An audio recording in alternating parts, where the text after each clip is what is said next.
בוקר טוב. היום אני רוצה לדבר על מה זה ויסות רגשי. ויסות רגשי זה כמו הדימר.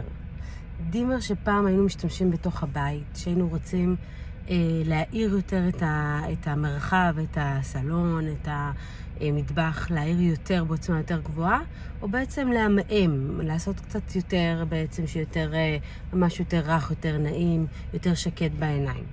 בעצם זה העוצמה של מה שאנחנו רואים, זה הדימר. אותו דבר זה ברגשות. אנחנו מנהלים את הרגשות שלנו, אנחנו לא שולטים ברגש, אנחנו מנהלים רגש. אני רוצה שנתחיל לדבר בשפת הניהול, אוקיי?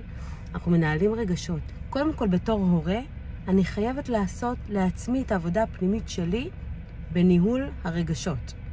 כשאני יודעת שמתוך 10 התנהגויות, הצלחתי ב8, הצלחתי ב7, לנהל, בעצם נעביר גם מסר לילדים שהם מסוגלים להיות מנהלים של עצמם. וכאן נכנס אורי רמזורי, שעוזר בדיוק במצבים הרגשיים האלה. אנחנו רוצים להיעזר בכלי סופר קל, סופר פרקטי, עם הרבה יצירתיות, כדי שגם הילדים יוכלו לעזור לעצמם, ויחד, רק ביחד, נוכל להתגבר.